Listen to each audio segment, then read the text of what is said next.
ونعوذ باللہ من شرور انفسنا ومن سیئات اعمالنا من یہد اللہ فلا مضل له ومن یضلل فلا ہادی له واشہد ان لا الہ الا اللہ وحدہ لا شریک له واشہد ان محمدا عبدہ ورسولہ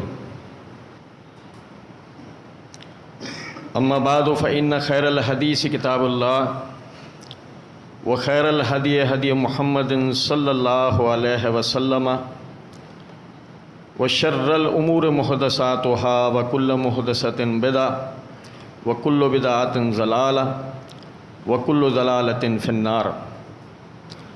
اعوذ باللہ السمیع العلیم من الشیطان الرجیم من حمزہ ونفخہ ونفثہ، بسم اللہ الرحمن الرحیم۔ قال اللہ تبارک و تعالی یا ایہا الناس انا خلقناکم من ذکر و انثی وجعلناکم شعوبا وقبائل لتعارفوا ان اکرمکم عند اللہ اتقاکم ان اللہ علیم خبیر۔ اللہم صلی علی محمد وعلی آل محمد کما صلیت علی ابراہیم وعلی آل ابراہیم انک حمید مجید۔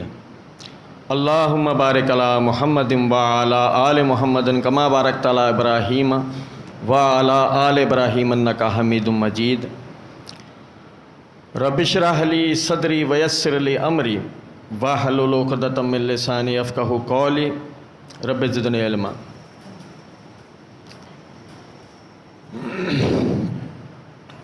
اللہ رب العزت نے سورہ حجرات کی آیت نمبر 13 کے اندر فرمایا یا ایھا الناس، اے لوگوں، انا خلقناکم من ذکر و انثی،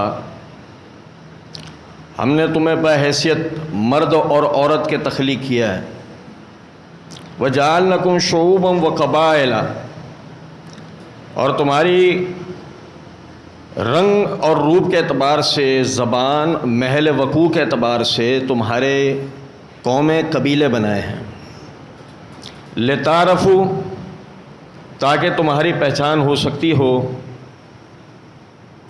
ہر چھوٹی آنکھ والا چینی نہیں ہوتا اور ہر کالا افریقی نہیں ہوتا،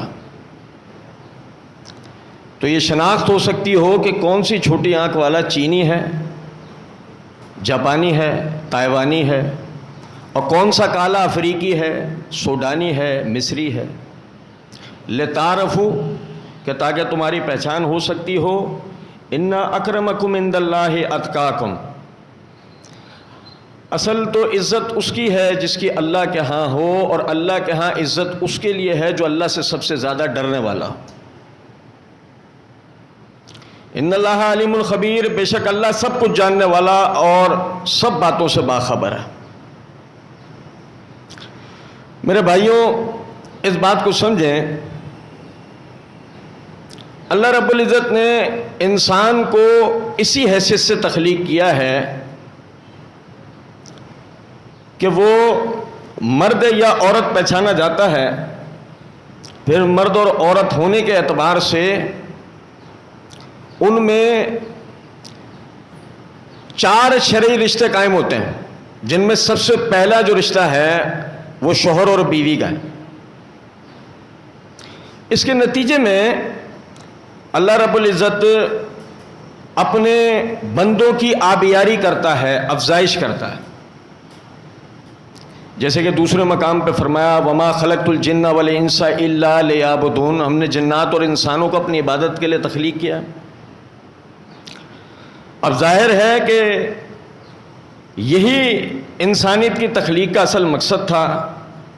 اس کے درمیان میں جتنی بھی چیزیں ہیں وہ جڑی ہیں، جتنے بھی احکامات ہیں وہ جڑے ہیں اس کے مرد ہونے سے یا عورت ہونے سے۔ اسی سے تصور ہے پھر ایک گھر کا، ایک چھوٹے کنبے کا، اور کنبے سے خاندان کا، اور خاندان سے قبیلے کا، اور قبیلے سے قوم کا۔ اب یہ غور طلب نکتہ ہے، قوموں میں سب سے طاقتور دنیاوی اعتبار سے وہ قوم ہوتی ہے جو سب سے پہلے تو اپنی قومی شناخت کو سمجھتی ہو، اسے اہمیت دیتی ہو۔ پھر اس کے بعد اسے بلند کرنے کے لیے، اسے ترقی دینے کے لیے جو وسائل بروئے کار لائے جاتے ہوں ان کو جمع کرتی ہے، اور پھر اس کے ذریعے سے اپنی قوم کو ترقیوں کے عروج پر لے جاتے ہیں۔ اگر ہم تاریخ کا مطالعہ کریں تو ہمیں پتہ لگتا ہے کہ لوگوں نے اس بات کے لیے پہلے تجارتیں کی، جب تجارتوں کے ذریعے میں ناکام رہے جس عروج کو وہ پانا چاہتے تھے تو انہوں نے جنگیں کی، اور یہ حقیقت ہے دنیا میں امن بھی اگر قائم رہ سکتا ہے تو وہ جنگ کے ذریعے رہ سکتا ہے، بغیر جنگ امن بھی قائم نہیں ہوتا۔ یہ موضوع نہیں ہے، لیکن یہ بھی آپ کو میں ایک تحقیق کا نقطہ دے رہا ہوں، آپ پڑھیں، تاریخ کا مطالعہ کریں۔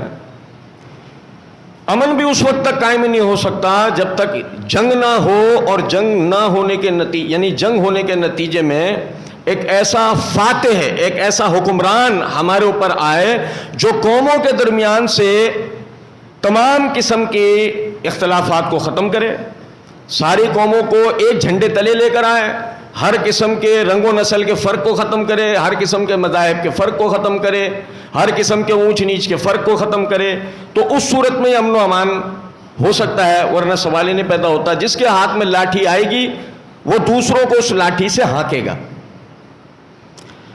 اب ظاہر ہے کہ یہ ایک دنیا کی حقیقت ہے، آپ کچھ بھی کر لیں یہ دنیا جنگ سے کبھی پاک نہیں ہو سکتی، آپ کچھ بھی کر لیں۔ جس کو اپنی طاقت کو بڑھانا ہے وہ اس دنیا کو جنگ زدہ کرے گا، اس پہ جنگ مسلط کرے گا، یہ تو 100% بات ہے۔ گو جب ایسا ہوگا تو ایک وقت تھا کہ جب تلواروں سے لڑائیاں ہوتی تھی، تلواروں سے، نیزوں سے، تیروں سے لڑائیاں ہوتی تھی۔ پھر وقت آگے بیتا، تلواروں کی جگہ بندوقوں نے لے لی، پھر بندوقوں کا وقت بیتا آگے، یعنی مہلک قسم کے ہتھیار آئے، ایسے مہلک قسم کے ہتھیار کہ جن سے ایک وقت میں اگر نشانہ لگایا جائے تو کئی 100 افراد مارے جا سکتے ہیں۔ ہم انہیں بوم کہہ سکتے ہیں، میزائلز کہہ سکتے ہیں۔ اور پھر زیادہ پرانی بات نہیں ہے، ہم میں سے جو حضرات بھی بین الاقوامی حالات پر نظر رکھتے ہیں ان کو یاد ہوگا امریکہ اور ویتنام کی جب جنگ چل رہی تھی تو اس وقت میں امریکہ نے ویتنام کے اوپر دنیا کا پہلا جراثیمی ہتھیار استعمال کیا تھا، جس کو آج ہم ڈینگی بولتے ہیں۔ ڈینگی وائرس سب سے پہلے امریکہ نے ویتنامی آرمی کے خلاف اپنے اس جراثیمی ہتھیار کو استعمال کیا تھا، لیکن ظاہر ہے کہ وہ ایک زندہ جان ہے، آخر کار اس نے اپنی جگہ بنائی، آج وہ ایک بیماری کی صورت میں ہمارے درمیان ہے۔ اور اصل میں تفصیل اس کی بھی نہیں ہے، میں صرف آپ کو یہ بتانا چاہ رہا تھا کہ جب عراق کے اوپر حملہ کیا گیا یہ کہہ کر کہ صدام حسین کے پاس جراثیمی ہتھیار ہیں جو کہ پوری دنیا کے امن و امان کے لیے مہلک ہیں، خطرناک ہیں، تو اس وقت پوری دنیا سے اس حقیقت کو چھپا لیا گیا کہ اصل میں جراثیمی ہتھیار تو خود امریکہ کے پاس، جہاں پر وہ ہارنے لگتا ہے ان ہتھیاروں کو استعمال کرتا ہے۔ خیر وہ بھی اپنی جگہ ایک بات ہے۔ اب مسئلہ یہ ہے کہ آپ اگر تاریخ کا مطالعہ کرتے ہیں تو آپ کو ساتھ یہ بھی پتہ لگتا ہے کہ اب تک دنیا میں جتنی بھی جنگیں مسلط ہوئی اس کے نتیجے میں ہزاروں لاکھوں افراد مرے، لیکن اسی تعداد میں ہزاروں لاکھوں افراد اللہ نے پھر پیدا کر دیے، یہاں تک کہ جنگ عظیم اول ہوئی اس میں لاکھوں انسان مرے، پھر لاکھوں پیدا ہو گئے۔ جنگ عظیم دوم ہوئی اس میں لاکھوں افراد مرے، یہاں تک کہ اس کائنات کا سب سے مہلک ترین ہتھیار استعمال ہو گیا، ایٹم بم، وہ بھی دنیا نے دیکھ لیا کہ ایک علاقہ سیکنڈ کے 1000ویں حصے میں دنیا کے نقشے سے غائب ہو گیا، ختم کر دیا گیا. لو بھائی یہ بھی دیکھ لیا گیا، لیکن وہ بھی وقت بیت گیا. ہم جنگ کے چوتھے مرحلے کے اندر داخل ہو چکے تھے، اور وہ چوتھا مرحلہ یہ تھا کہ ہتھیاروں کا استعمال نہیں کیا جائے گا، کیونکہ اس کی ایک وجہ ہے. مسئلہ یہ ہے کہ جو ممالک ماضی میں سرداری والے نظام رکھتے تھے، وقت بیتا، انہوں نے جمہوریت کو اپنا لیا، پھر اس میں فیل ہو گئے. وقت بیتا، سرمایہ دارانہ نظام کی طرف چلے گئے. اب مسئلہ یہ ہے کہ سرمایہ دارانہ نظام میں آنے کے بعد انہیں ایک چیز سمجھ میں آ گئی، آپ بحیثیت فرد حکومت کر سکتے ہیں، بحیثیت قوم حکومت نہیں کر سکتے. بحیثیت فرد یا افراد دنیا کے اسباب و وسائل پہ قبضہ کر سکتے ہیں، لیکن بحیثیت قوم نہیں کر سکتے. یہ بات سمجھ لی گئی. تو جتنے طاقتور لوگ تھے انہوں نے چوتھا طریقہ اختیار کیا، اور وہ یہ ہے کہ دنیا میں عدم توازن کی کیفیت پیدا کرو. اور عدم توازن کی کیفیت جب پیدا ہو سکتی ہے کہ جب آپ دنیا پر پے در پہ جنگیں مسلط کریں، قدرتی آفات و عذاب آئیں، معیشت کو کہیں پر گرا دیں، کہیں پہ مصنوعی طور پہ کھڑا کر دیں، کہیں پہ خود ساختہ پابندیاں لگا دیں، اور اس بات کی کوشش کریں کہ ہمارے جتنے دشمن ملک ہیں وہ کسی صورت بھی ہمارے خلاف لڑنے کی کیفیت میں آ نہ پائیں. گو اگر ایسا جب تک رہے گا اس وقت تک تو ہماری حکومتیں سلامت رہیں گی، لیکن کسی وقت بھی ان میں سے کوئی چیز بھی جو ہم نے عدم توازن کی کیفیت ان کے اوپر پیدا کی ہے، اگر ان میں سے کوئی چیز بھی اس میں سے ختم ہوئی اور یہ توازن میں آ گئے تو اگلا نمبر ہمارا آئے گا. ہم سے سارے بدلے لے لیے جائیں گے، ہم سے سارے وسائل جن پر ہم نے بزور بجبر قبضہ کیا ہے ہم سے واپس لے لیے جائیں گے. میں بات آگے لے جانے سے پہلے آپ کو توجہ دلاؤں. اب تک کی میری بات میں بہت ممکن ہے کہ بہت سارے حضرات یہ سمجھ رہے ہوں کہ اتنا بڑا موضوع ہمیں کیوں بتایا جا رہا ہے. اصل میں بات یہ ہے، کوئی بھی بڑی بات چھوٹی چھوٹی باتوں کو قبول کرنے سے شروع ہوتی ہے. جب ہم چھوٹی چھوٹی باتوں کو قبول کرنے کے عادی ہو جاتے ہیں تو آہستہ آہستہ بڑی سازش ہمارے اندر قدم جمانا شروع کر دیتی ہے. اگر ہم اپنے ارد گرد کی چھوٹی باتوں کو بھی اگر نہیں سمجھ رہے اور ہم انہیں جانے دے رہے ہیں کہ چلو ٹھیک ہے اس میں کیا مسئلہ ہے، تو ہم اپنی طرف بڑی سازشوں کو خود بخود بلا رہے ہوتے ہیں. اب دیکھیں ذرا سمجھیں. سوزن ایک چائنیز مصنف ہے، اس نے کتاب لکھی ہے دی آرٹ آف وار کے نام سے.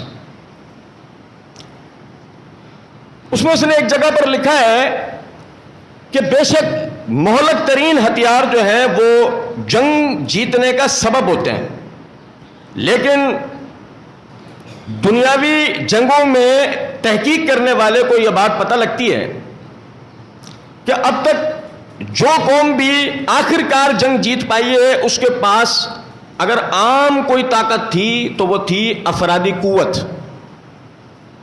جو قوم جتنی زیادہ اکثریت میں ہوگی آخر کار وہ جیتے گی، کیونکہ اس کی وجہ ہے آپ ان پر اپنے ہتھیار استعمال کریں گے، ہر طرح کا ہتھیار استعمال کریں گے، ہر طرح انہیں نقصان پہنچائیں گے، 1 کروڑ مار دیں گے، 5 کروڑ مار دیں گے، 10 کروڑ مار دیں گے، لیکن آخر کار آپ کے ہتھیار اور وسائل ختم ہو جائیں گے، وہ باقی ہوں گے. پھر آپ کیا کریں گے؟ اور اگر وہ اسی دوران میں پھیل جائیں اور آپ کو گھیر لیں تو آپ کس کس رخ پر اپنے ہتھیار استعمال کریں گے؟ اکثریت جیتتی ہے. اب ذرا غور کریں، جب اکثریت جیتتی ہے تو نبی صلی اللہ علیہ وسلم نے فرمایا لوگوں خوب بچے پیدا کرنے والی عورتوں سے نکاح کرو، کل قیامت کے دن میں اپنی امت کی کثرت پہ فخر کروں گا.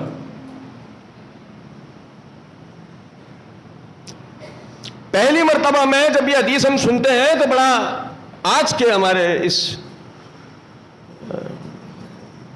جدید دور کے اندر ہمیں بڑا عجیب لگتا ہے کہ خوب بچے پیدا کرنے والی عورتوں سے نکاح کریں. اس کا کیا مطلب ہوا؟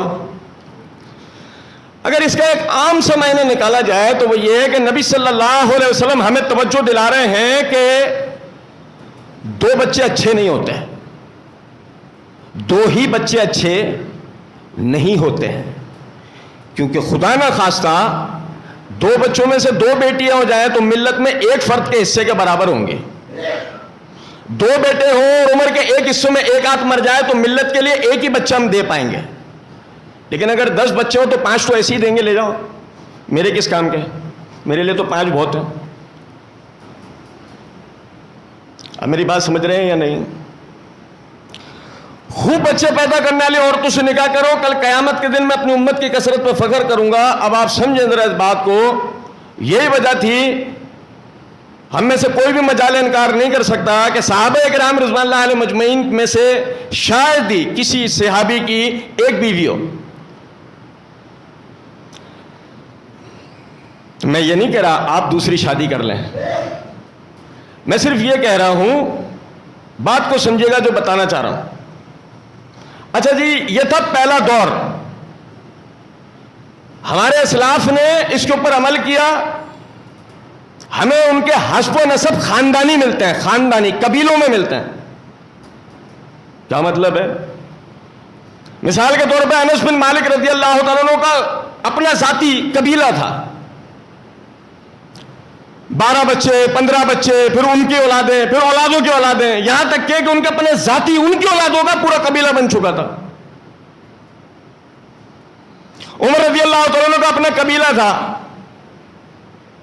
حضرات بنو ہاشم اہل بیت، ان کے اپنے قبائل تھے. اچھا ہم سے پوچھو تو پتہ یہ لگے گا 6 بھائی تھے، اب ان کے 5 بچے ہیں. اپنے ماں باپ کے تو 6 بھائی تھے، اب اگر پوچھو تو 5 بچے ہیں. چلو کوئی بات نہیں، یہاں تک تو بات سمجھ گئے نا کہ ہم اپنی قومیت میں ترقی نہیں کر رہے، زوال کا شکار ہو رہے ہیں. ہم جنگوں میں اپنے افراد نہیں مروا رہے، ہم پہلے اپنے گھروں میں مار رہے ہیں. یہاں تک تو ہم سمجھ گئے نا بات کو کہ یہ پہلا ہدف تو ہمارے ساتھ پورا کر لیا گیا. اب شاید اگر کوئی سمجھ جائے تو سمجھ جائے، نہیں تو خیر ایک تو 2 تو جنریشن ہماری گزر چکی ہیں، وہ تو اپنی جگہ ہیں. پھر اس کے بعد دوسرا مرحلہ آتا ہے ڈیوائڈ اینڈ رول. جن علاقوں میں، یعنی کہ میں نے جیسے ابھی تھوڑی دیر پہلے عرض کیا تھا کہ وہ اب اپنے ہتھیار ہم پہ استعمال نہیں کر سکتے تھے، جنگیں مہنگی ہو چکی ہیں. جو ملک بھی جنگ کے اندر کودتا ہے مقروض ہو جاتا ہے. IMF کا پہلے نمبر کا مقروض ہوتا ہے. اس وقت بھی پہلے نمبر کا IMF کا مقروض امریکہ ہے، اور اس کی وجہ دنیا میں سب سے زیادہ جنگیں اسی نے مسلط کر رکھی ہیں. تو ذرا اس بات کو سمجھیں کہ جنگیں کرنا بڑا مہنگا پڑ رہا ہے اس دور کے اندر. تو پھر وہ ایک چھوٹا سا کام کرتے ہیں، اور وہ یہ کہ کوئی بھی آپ دنیا کے اندر علاقہ اٹھا کے دیکھیں تو وہاں تشدد پسند لوگ لازمی ملتے ہیں. وہ جو تشدد پسند لوگ ہیں وہ فرقہ واریت کے نام پہ، قوم پرستی کے نام پہ، آرمی کے خلاف، گورنمنٹ کے خلاف، وہ کسی بھی نام پہ کبھی بھی استعمال ہو سکتے ہیں آرام سے. بس تھوڑی ذہن سازی کرنے کی ضرورت ہوتی ہے. پھر آپ انہیں جیکٹ پہناؤ، وہ کہیں بھی جا کے پھٹ جائیں گے. آپ انہیں ہتھیار دو، کہیں بھی جا کے چلا دیں گے. تو ایسے لوگوں کو پھر ٹارگٹ پہ لیا جاتا ہے اور ان کی ذہن سازی کی جاتی ہے، انہیں ہتھیار فراہم کیے جاتے ہیں. وہ ان علاقوں کے اندر یعنی دہشت گردی اور افراتفری کے معاملات پیدا کر دیتے ہیں. اب جب دہشت گردی اور افراتفری کے معاملات پیدا ہو جائیں گے تو اس کے بعد آپ اپنے سرحدوں کو بڑھانے کا سوچیں گے یا آپ اپنے ملک کے اندر امن و امان قائم کرنے کا سوچیں گے؟ آپ اپنے اوپر باہر سے آنے والی جنگوں کو سرحدوں پہ روکنے کی کوشش کر رہے ہوں گے یا پہلے ملک کے اندر جو جنگ شروع ہو چکی ہے پہلے اسے روکیں گے؟ یہی وجہ ہے کہ آج سے یعنی پیچھے 60 سال کا حصہ جب ہم دیکھتے ہیں تو اس میں ہمارے ہاتھوں سے عراق جا چکا ہے، اسی طریقے سے لیبیا جا چکا ہے، اسی طریقے سے مصر ہمارے ہاتھوں سے اسی طریقے سے جانے والا تھا، افغانستان جا کر واپس ہمارے ہاتھوں میں آیا ہے. پاکستان نے 26 سال اس جنگ کو جھیلا ہے، اندرونی دہشت گردی کی جنگ کو.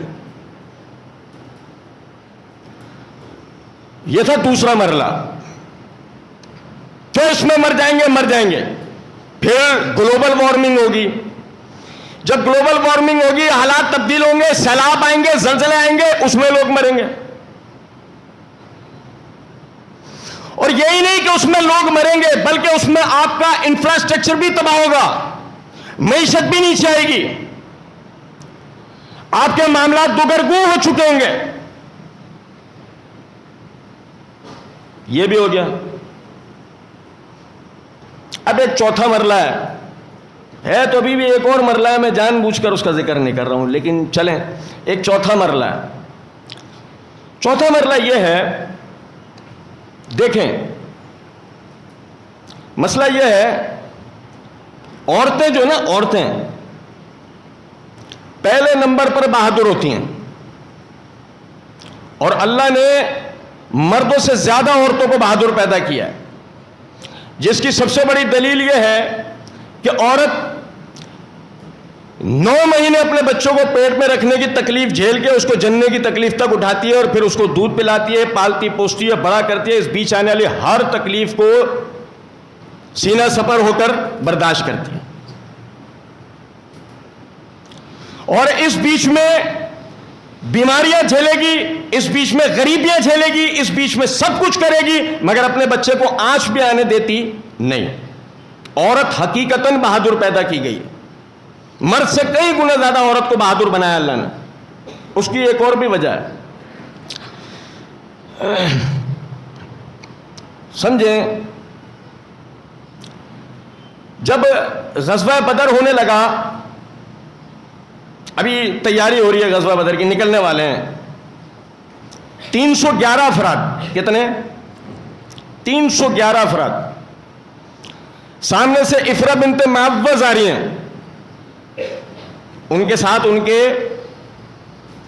12 سال اور بعض روایتوں میں 14 سال اور 12 سال اور بعض روایتوں میں 12 سال اور 13 سال کے 2 بچے ہیں، انہیں لے کر آ رہی ہیں اپنے ساتھ.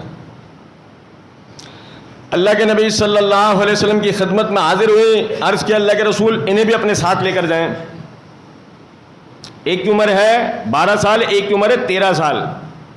ہمارا کالا انگریز ہمیں تانا دے رہا ہے، یہ مولوی ہمارے بچوں کو لے جا کے مروا دیتے ہیں. سنیں ذرا بات.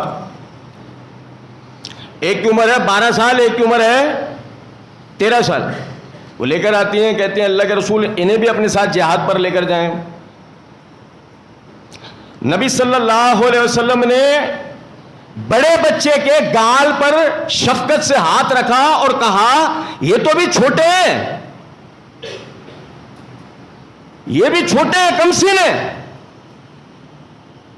ماں افرا بیوہ عورت، شوہر نہیں ہے، عزیز و اقارب نہیں ہے، مدینے کے گھروں میں کام کاج کر کے اپنے ان بچوں کی پرورش کر رہی تھی، یہ سوچ کر بڑے ہوں گے میرے بڑھاپے کا سہارا بنیں گے. اور وہ جنہیں اپنے بڑھاپے کا سہارا بنانے کے لیے تیار کر رہی تھی، آج اسلام کی سربلندی کے لیے ان دونوں بچوں کو لے کر آ گئی ہے. اللہ کے رسول انہیں اپنے ساتھ لے کے جائیں. کہا یہ تو چھوٹے ہیں. عرض کیا اللہ کے رسول نہیں، پھر بھی انہیں لے کے جائیں. نبی صلی اللہ علیہ وسلم سمجھانے لگے تو دونوں آپ سے لپٹ کر رونا شروع ہو گئے کہ ہم نہیں جائیں گے، آپ کے ساتھ چلیں گے. ہمارے اچھے خاصے بڑوں میں یہ جذبہ ہے کہ نبی کے نام کی ناموس سے چمٹ جائے کہ اللہ کے رسول واپس نہیں جائیں گے، آپ کی ناموس کو بلند کر کے جائیں گے. ہمارے بڑوں میں ایسا جذبہ ہے. تو چھوٹے بچے لپٹ گئے، کہنے لگے اللہ کے رسول نہیں جائیں گے واپس، آپ کی ناموس کے لیے کٹ مریں گے. جب نبی صلی اللہ علیہ وسلم نے یہ کیفیت دیکھی، کتنے نصیب والے وہ بچے تھے. آپ صلی اللہ علیہ وسلم نے اپنی تلوار بڑے والے کا ہاتھ میں دی اور کہا پھر ٹھیک ہے، اس کا حق ادا کرنا. یعنی آپ لڑیں گے نہتے، اور ان بچوں کو دفاع کے لیے اپنی تلوار عنایت کر دی کہ اس کا حق ادا کرنا. او بھائی میرے پیارے، بتاؤ جہاد کے لیے مولوی نے تیار کیا تھا یا امی نے؟ کچھ سمجھ رہے ہیں بات کو؟ اصل میں عورت بہادر ہے، مرد بہادر نہیں ہے. جب عورت کا ذہن بنتا ہے تو محمد بن قاسم جیسے مجاہد پیدا ہوتے ہیں. جب عورت کا ذہن پیدا نہیں ہو تو اپنے ہی گھر سے ہجڑے پیدا ہوتے ہیں. ابھی آئے گی یہ بات، کریں گے ابھی ہم انشاءاللہ. اس لیے ضرورت اس امر کی ہے کہ ہم سمجھیں کہ ہمارے ساتھ اب ایک چوتھا بار ہوا ہے، اور چوتھا بار یہ ہے، یہ ماں اس کا ذہن بنا ہے، جب بچے ہی دو تھے تو اس کا ذہن بنا ہے نہیں میں اپنے بچوں کو نہیں بھیجوں گی، وہ چھوڑو مجاہدین، چھوڑو جہاد. اس ماں سے پوچھو آرمی میں بھرتی کروانا ہے، یہ اس کا انکار کر دے گی، یہ اس کے لیے منع کر دیتی ہے. چھوڑو جہاد تو پھر بہت بڑی چیز ہے، یہ اس کے لیے انکار کر دیتی ہے. اب چونکہ ایک مخصوص قسم کی فقہ ہمارے اندر موجود ہے جس نے اپنے اوپر سے لے کے نیچے تک کا اب تک کا زور صرف یہ لگایا ہے کہ کسی بھی طریقے سے عورتوں کو مسجدوں سے دور رکھا جائے، عورتیں خطبے نہ سنیں، عورتیں دروس نہ سنیں، عورتوں کی ذہن سازی نہ ہو جائے. کیونکہ اگر عورتوں کی ذہن سازی ہو گئی، مرد کچھ بھی کر لے، آخر میں مانتا کس کی ہے؟ ہمارے یہاں تو 70% مرد جب یہ کہتے ہیں نا سوچ کے بتاؤں گا، تو مطلب ہوتا ہے بیوی سے پوچھ کے بتاؤں گا. سمجھے ذرا بات. تو باقاعدہ اگر اس کی ذہن سازی ہو جاتی ہے تو نتیجہ یہ نکلے گا کہ اب بچے بھی پیدا ہوں گے، وہ پڑھیں گے لکھیں گے بھی، ان میں ملت کی طلب بھی ہوگی، ان میں قوم کی طلب بھی ہوگی، ان میں امت کی طلب بھی ہوگی. جب وہ اللہ کے دین کی جس خدمت کے لیے بھی ان کو بلایا جائے گا، جو صلاحیت ان میں پائی جاتی ہوگی، ماں اس کے لیے ان کو آگے کرے گی خود، باپ کی تو ضرورت بھی نہیں ہوگی. پہلے تو ہمیں وہ مائیں پیدا کرنی تھیں، وہ مائیں ہم سے ڈرامے چھین کے لے گئے، 13 قسطوں والے 15 قسطوں والے ڈرامے جو ہم نے گھر میں ٹی وی یہ کہہ کے لگایا تھا حاجی صاحب نے پیس ٹی وی چلاؤں گا، پیغام ٹی وی چلاؤں گا. حاجی صاحب گھر سے باہر نکل کے گئے تو 13 قسطوں 14 قسطوں کے ڈرامے چلے، جن کا نتیجہ یہ نکلا کہ زندگیاں ڈرامہ بن کے رہ گئیں. اب ماں کی زندگی کا آخری خواب صرف یہ ہے کہ مرنے سے پہلے بچے کی شادی کر جاؤں، بس. اب صرف سپنا زندگی کا یہ رہ گیا ہے. کل کو ہمارے بچے جیسے محمد بن قاسم کی ماں خواب دیکھتی تھی، میرا بچہ نکل کے گیا ہے سندھ فتح کر کے آئے گا، جہاں پھر ایک دن عورت بیٹھ کر یہ خواب دیکھے گی میرے بچے کی 8 دن والی شادی کرواؤں گی. ایک تو محمد بن قاسم کی ماں تھی نا، اپنے 16 سال کے لڑکے کو سندھ فتح کرنے بھیجا تھا، اور ایک آج والی ماں ہے جو سسرال فتح کرنے بھیجتی ہے، تو کتنا فرق ہے. لیکن اگر کسی طریقے سے ہم نے ماں کو تو بچا لیا ڈراموں سے، باپ کو ہم نے تربیت دے دی، رہ گیا بچہ وہ پہنچا اے لیول والے ایجوکیشنل سسٹم میں، اور وہیں سے اس کی نئی ذہن سازی شروع ہوئی، اور وہ تھا سیکولرزم، لبرلزم. یہ اپنی جگہ ایک پورے موضوعات ہیں، لیکن اگر مختصراً ایک جملے میں بات کی جائے تو اس کی ذہن سازی اس بنیاد پہ کی گئی کہ تو کسی مذہب کا پابند نہیں ہے، تو کسی قانون کا پابند نہیں ہے، تو اپنی مرضی کا مالک ہے. یہ تھا پہلا حصہ. ابھی اس کا دوسرا حصہ یہ تھا کہ ذہن سازی کی گئی. مجھے کچھ محسوس ہوتا تھا پہلے کہ میں عورت ہوں، تو پھر میں نے اس کے لیے ڈاکٹر سے رجوع کیا، اس نے کہا آپریشن کرا لو، عورت بن جاؤ. اچھا آپ دیکھیں، یہ تھا چوتھا اسٹیج کہ چھوڑے اس بات کو کہ اگر کسی طرح آپ کے وہ 2 بچے بچ گئے، جو آپ نے 2 ہی پیدا کیے تھے، وہ 2 بچ گئے اور وہ 2 بڑے ہو گئے، اور ہم نے ان کو ملت کے کام کے لیے تیار کرنے کے ذہن ابھی بنایا، منصوبہ بندی شروع ہی کی تھی. لو ہمارے ساتھ ایک اور مسئلہ شروع ہو گیا، اور وہ یہ بیٹی بیٹا بننا چاہ رہی ہے اور بیٹا بیٹی بننا چاہ رہا ہے. چلو جی، اب پہلے اس کا ذہن تو اس بات پہ بناؤ بھائی تجھے جو محسوس ہو رہا ہے عورت پن، وہ تربیت سے ختم ہو جائے گا. بھائی تو مرد بنا رہے. اچھا چلو، ابھی ہم نے تو کہاں سوچی تھی یہ باتیں، ابھی تو ہم نے کہاں ذہن بنایا تھا اس کے اوپر کہ ہم ایسوں کی بھی ذہن سازی کریں گے. ہوا یہ کہ جن لوگوں نے ہمارے اوپر 300 کروڑ روپے کی انویسٹمنٹ صرف بلوچستان میں کر رکھی ہے، ان لوگوں نے مزید ہم پر کام کرتے ہوئے کوشش کی اس بات کی کہ اس معاملے کو کسی طرح قانونی رنگ دیا جائے، اور وہ آخرکار ہماری اسمبلی میں بطور بل پیش ہو گیا. انگریزی میں نام رکھ دیا گیا ٹرانسجینڈر ایکٹ. اب ہمارے والوں کو بھی تو انگریزی فیس بک والی ہی آتی ہے خالی, وہ سمجھے ہی نہیں. وہ کہہ رہے ہیں, انہیں بتایا جا رہا ہے کہ اصل میں یہاں بات ہو رہی ہے کہ جو پیدائشی خسرے ہوتے ہیں, پیدائشی ہجڑے ہوتے ہیں, یہ ان کے وراثتی تقسیم اور ان کے حقوق کی بحث ہو رہی ہے. آپ سمجھیں, آپ سمجھیے گا ذرا اس بات.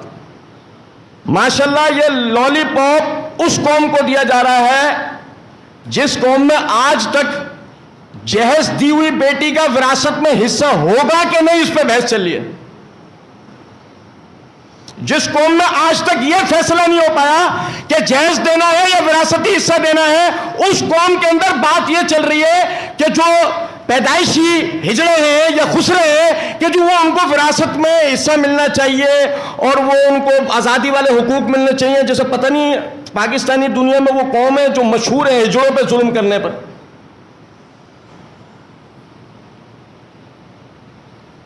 اور ہمارا والا بھی کہہ رہا ہے یار بات چلو سوچنے کی تو ہے نا, بات سوچنے کی یہ نہیں ہے, بات سوچنے کی یہ ہے کہ ہمارے ملک میں جہاں پر باقاعدہ یہ خواجہ سرائی ایک پیشہ بن چکی ہے, کراچی جیسے شہر میں جب ہم اپنے ٹریفک سگنلز کے اوپر جاتے ہیں تو باقاعدہ ایسے لوگ پاتے ہیں جو پیشہ ور خواجہ سرائی کر رہے ہیں, جو پیشہ ور لوگ ہیں, جو باقاعدہ ایک پورا مافیا بنتے جا رہے ہیں اور آہستہ آہستہ ہمارے مردوں کو کھا رہے ہیں, اور وہ یونیورسٹی کالج لیول پر پہنچنے کے بعد ہماری عورتوں کو کھا رہے ہیں اور LGBTQ کو فروغ دے رہے ہیں. یہ میری بڑی بدقسمتی ہے کہ یہ ایک ایسا موضوع ہے جس کو منبر پہ بیٹھ کر بات نہیں کی جا سکتی. یہ اتنا بے حیا موضوع ہے, وہ اسے فروغ دے رہے ہیں.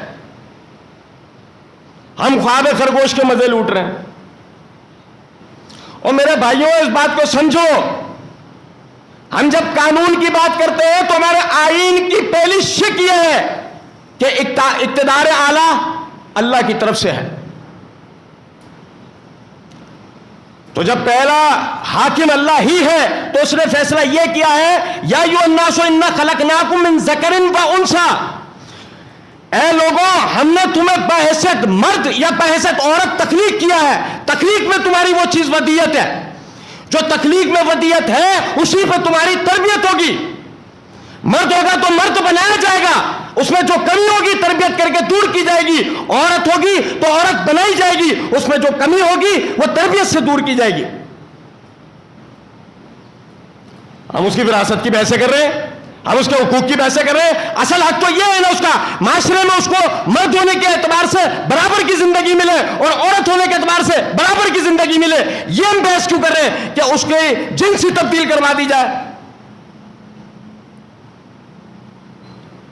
ٹرانسجینڈر خواجہ سرا کو نہیں کہا جاتا, اس بات کو سمجھیں. ٹرانسجینڈر کا مطلب وہ شخص جو اپنی جنس کو تبدیل کروائے, تھی نہیں, اس کو تبدیل کروائے. مرد ہے عورت بن جائے, عورت ہے مرد بن جائے. یہ کتنی خطرناک بات ہے کہ ایک طرف آپ کی افرادی قوت کم, دوسری طرف آپ کے وسائل گرے ہوئے ہوں, تیسری طرف آپ کی معیشت ڈاؤن ہو, چوتھی طرف سے تین طرف سے آپ پہ جنگیں مسلط ہوں, اور پانچویں آپ باقاعدہ اندرونی خانہ جنگی کا شکار کیے گئے ہو اور اس پہ سونے پہ سہاگا ہو جائے کہ آپ میں ٹرانسجینڈرزم کو فروغ دیا جا رہا ہو. آپ مستقبل میں کسی طرح اپنے دشمن سے لڑنے کی صلاحیت نہیں رکھتے ہوں گے. تو میرے بھائیوں اس سازش کو سمجھیں. تفصیل تو بہت بیان کی جا سکتی ہے اس کے اوپر, وقت کی قلت ہے. صرف مختصراً آپ کے سامنے بات رکھ رہا ہوں. گاہے بگاہے اس حوالے سے علماء کرام سے رابطہ رکھا کریں, اپنے ارد گرد پہ نظر رکھا کریں. اس طرح کی کوئی معمولی سی بھی ایکٹیویٹی نظر آیا کرے, ایسے آدمی کو لازمی خود بھی سمجھائیں, اسے علماء کرام سے ملاقات بھی کروائیں. ایسی کسی بھی چیز کو کسی طرح پروموٹ نہیں کریں جو ٹرانسجینڈرزم کو فروغ دینے کا باعث ہو. ملکی لیول پہ زیادہ نہیں, اپنے فیس بک اکاؤنٹ سے ٹرانسجینڈر بل نامنظور صرف یہ لکھ کر جو نا آپ شیئر کر دیں, سمجھ لیں آپ اس جنگ کا حصہ بن چکے. صرف یہ لکھ کے ٹرانسجینڈر ایکٹ نامنظور یہ لکھ کر جو ہے ٹویٹر اور فیس بک کے اوپر بس شیئر کرتے ہیں آپ اپنے اکاؤنٹ سے, سمجھ لیں یہ بھی بہت بڑا کام ہو جائے گا. کیونکہ عوامی سطح پر یہ بات ہونی چاہیے کہ یہ قانون نامنظور نہ ہو. آپ اس بات کو یاد رکھیں, ہم خدا نہ خواستہ بحیثیت مجموعی قوم ہم دینداری کے حساب سے اگر بات کریں تو یقین کر لیجئے اس بات کو ہم اچھی طرح جانتے ہیں اپنے ارد گرد کہ جو لوگ ہمارے معاشرے میں نامردی کی حیثیت سے پیدا ہوئے ہوتے ہیں، ہم تو جو پیدا ہوئے ہوتے ہیں ہم ان کو ایک خصوصی اپنے معاشرے میں حق دیتے ہیں، باقاعدہ ان کے لیے ٹیچر کی جاب کا باقاعدہ کوٹا نکلتا ہے، میل نرس فیمیل نرس کی جاب کا کوٹا نکلتا ہے، ان کے ایجوکیشن کے معاملات ہوتے ہیں، کوئی مدرسہ ایسا نہیں ہے انہیں باہر نکال دیتا ہو، کوئی مسجد ایسی نہیں ہے جہاں انہیں نماز پڑھنے سے منع کر دیا گیا ہو۔ اور یہ یاد رکھیے گا اس بات کو کہ یہ جو کہا جاتا ہے عام طور پہ اچھا ایسا ہے، تو بتاؤ آج تک کسی خواجہ سرا کا نماز جنازہ پڑھتے ہوئے کیوں نہیں نظر آتے ہم؟ تو اس بات کو یاد رکھیے گا، ہم پروفیشنلزم کے خلاف ہیں۔ جو آدمی جان بوجھ کر ہجڑا بنے گا اس کی کسی بھی قسم کی عزت و توقیر نہیں ہوگی۔ جو آدمی پیدائشی ہے وہ ہمارا حصہ ہے، اگر اس میں مردانگی کے خواص زیادہ ہے ہم اس پہ مردوں ہی کا حکم لگاتے ہیں، اور اگر اس میں عورتوں والے خواص زیادہ ہے تو ہم اس پہ عورت والا ہی حکم لگاتے ہیں، ہم کبھی بھی اس کو اپنے معاشرے سے علیحدہ نہیں کرتے۔ اللہ رب العزت سمجھنے اور عمل کرنے کی توفیق دے۔ وما علینا الا البلاغ۔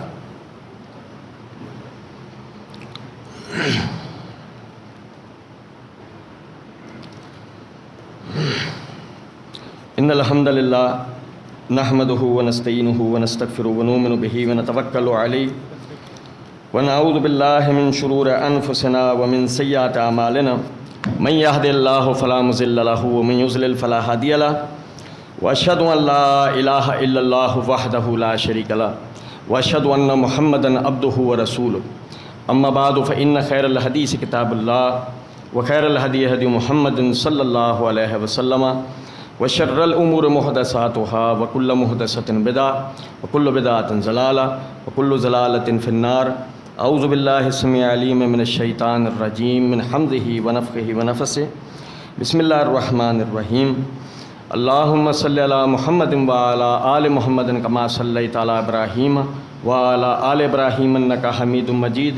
اللہم بارک علی محمد وعلی آل محمد کما بارکت علی ابراہیم وعلی آل ابراہیم انک حمید مجید۔ بھائیوں کے لیے کچھ عدد ضروری اعلانات ہیں۔ پہلا یہ ہے کہ اس مسجد کا سولر سسٹم جو لگایا گیا ہے اس میں 63,000 روپے کی جو ہے وہ کمی ہے۔ جو مخیر حضرات ہیں ان سے یہ التماس ہے کہ دل کھول کر اس حوالے سے جو ہے وہ تعاون کیجئے تاکہ مسجد کے سولر سسٹم کا کام جو ہے وہ مکمل کیا جا سکتا ہو۔ اچھا، عبد المالک بھائی کے گھر پر شام 5 بجے ہفت روزہ خواتین کا درس قرآن و حدیث ہوگا انشاءاللہ، تو تمام بھائی اپنی بہنوں بیٹیوں بیویوں کو وہاں لازمی شرکت کروائیں۔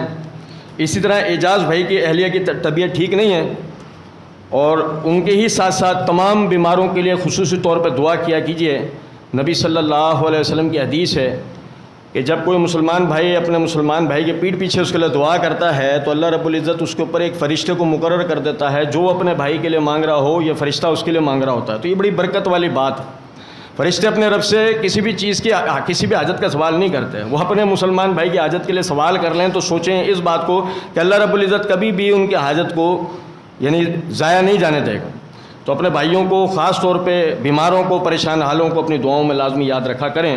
ایک آخری التماس آپ بھائیوں سے ہے، آپ سب بھائیوں میں کو شاید اس بات کا ادراک ہوگا کہ محمد علی مرزا کے جو فتنے کے حوالے سے الحمدللہ محمدی لائبریری حیدرآباد کا جو کام ہے اور جو چینل ہے وہ اللہ رب العزت کے فضل و کرم سے بہت حد تک جو ہے ہم نے اس کے فتنے کا تدارک کر دیا ہے، اور اس میں جس طریقے سے رافضیوں اور نیم رافضیوں نے اس کے پیچھے کھڑے ہو کر اس کی ویڈیوز کو یعنی کہ پبلک کیا اور اس کو شیئر کیا، اور اہل سنت مسلمانوں کو بہت بڑی تعداد میں جو ہے وہ نقصان پہنچانے کی کوشش کی منظم انداز میں، تو یہی درخواست آپ بھائیوں کے سامنے ہے کہ ہمیں بھی منظم انداز میں اس کا جواب دینا چاہیے، اور اس کا بڑا آسان طریقہ ہے ہر وہ ویڈیو، ہر وہ کلپ، ہر وہ اشتہار یا ہر وہ پوسٹ کہ جو آپ کسی بھی طرح صحابہ کرام رضوان اللہ علیہم اجمعین کے دفاع کے حوالے سے سمجھتے ہیں، ان کو اپنی ذمہ داری سمجھ کے آگے شیئر کیا کریں۔